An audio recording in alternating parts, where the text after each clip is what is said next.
Hey, this is Alex, and I'm at Tech Cinema.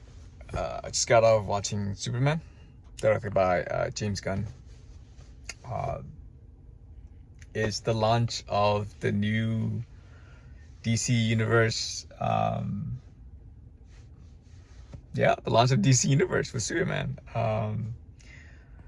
Written and directed by James Gunn. Starring people I do not know. I mean, I know some of those guys, but that doesn't really matter. Let's just go in and talk about the movies and the stories and all that stuff, right?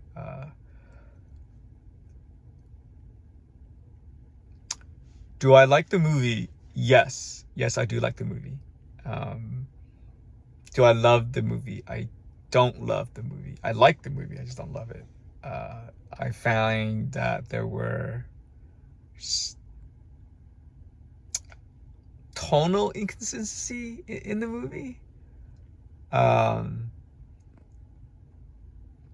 so anyways, let's go back. So James Gunn, you might know him from a bunch of other movies. He's the guy that did Suicide Squad. He also did Peacemaker TV series. He also did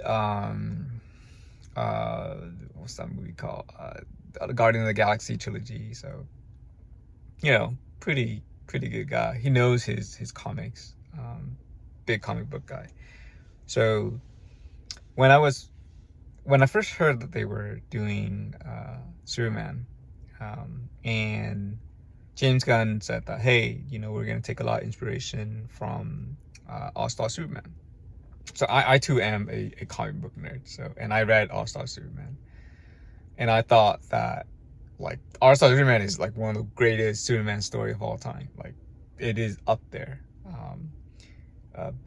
The spin on Superman is like completely fresh and new and just really well thought out. So this is poignancy that exists in the comics that I thought, oh man, if you can somehow bring it into the movie, I think you get something there. I didn't see that in the movie. James Gunn essentially took some elements of the book and put it into his movie, which it's more of like, it's not a story beat or anything like that. Just small little elements, like the robots, right? The robot were in All-Star Superman. They're in here. So in that aspect, I was a little bit disappointed in the movie. So Superman is not an origin movie. This movie takes place essentially 32 years after metahumans. So that's why in the DC universe they're called metahumans. Like in the Marvel universe, it's like mutants and superpowered people and so forth. Right? So, metahumans has already been running around the world, kind of thing like that. It's nothing new. Superman just happened to show up one day and reveal himself, and this movie takes place 3 years after that.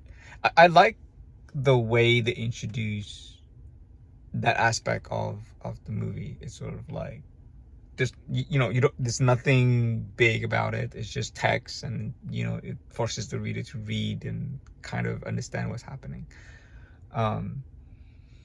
So this is not an origin story. There are some origin elements, right, like near the end of it. And you kind of, as you're watching it, you understand where he's coming from and all that stuff.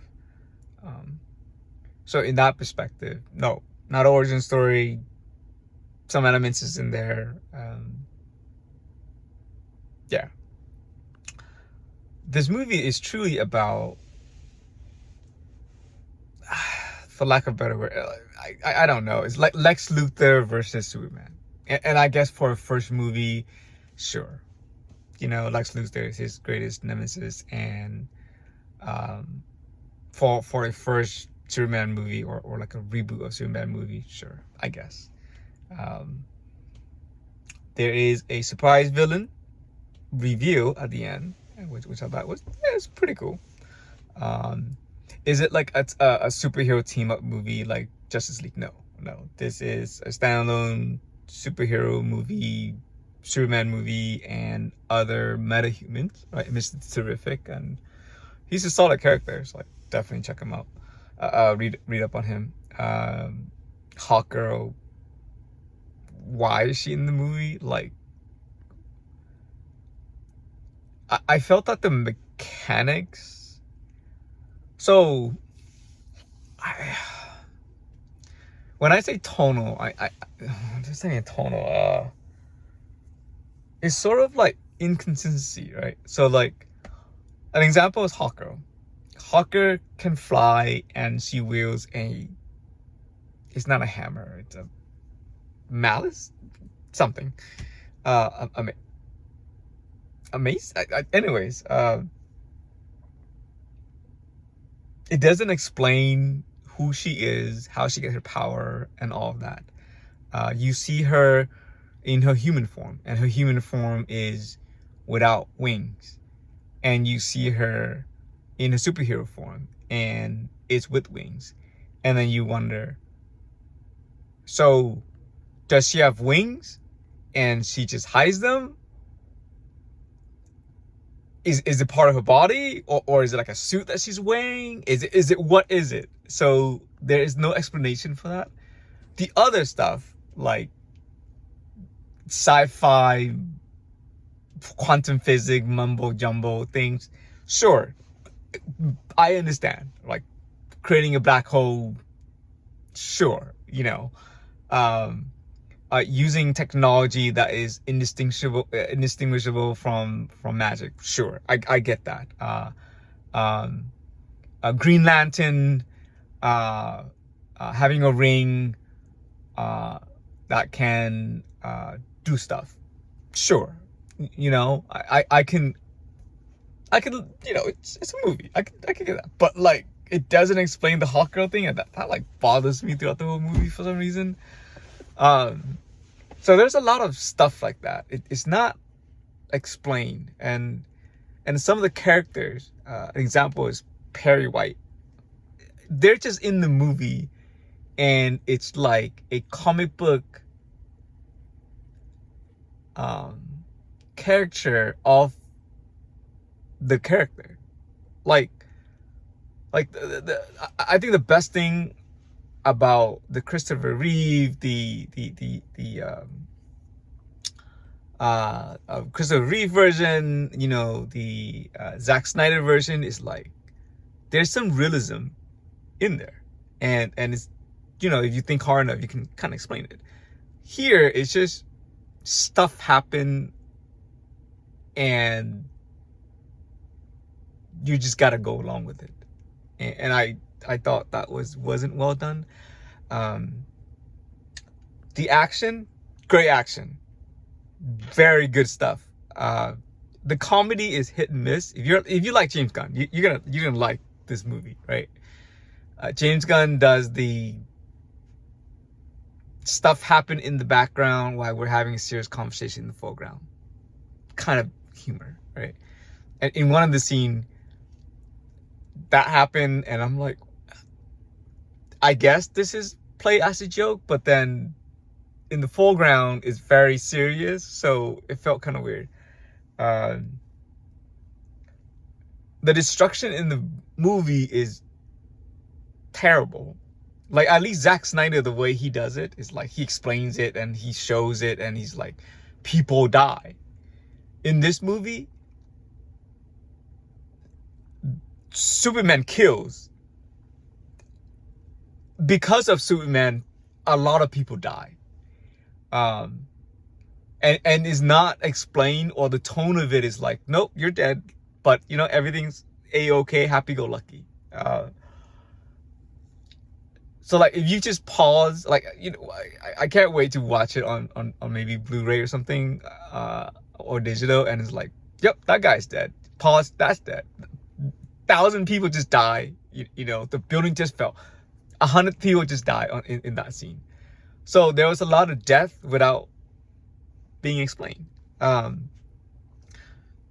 James Gunn did a very good job in the message, about humanity and all that. This movie is a Superman movie. It's not a Clark Kent movie. Um, um, and essentially everyone else in the Superman universe world are just cameos, right? Um, um, so yeah, I didn't fully love it. Uh, um, I saw this in IMAX and it was good. I, you know, big screen and big, the punches feel real, I guess. Uh, so overall, I thought it was an okay movie. I would give it an 8, like 7.5, I don't love it. It's okay. More toward the 8. But for a first movie, it's fine. I like it enough, and I hope that he makes better movie. The next one, I'm not sure what's the next one's coming out, but the whole, I think maybe Supergirl is the next one. So yeah, I'm looking forward to that because there's a different take on Supergirl. I read that book that Supergirl, like James Gunn, is supposed to like take elements from Supergirl something tomorrow. It's an okay book, just different takes on Supergirl. But anyways, this is this is Alex with Duck Cinema, and if you like Superman, go watch it in theater. I think it's just good to go see this one in theaters. But if you don't love Superman and then all that, wait until digital. Anyways, Alex with Duck Cinema, and I'm out.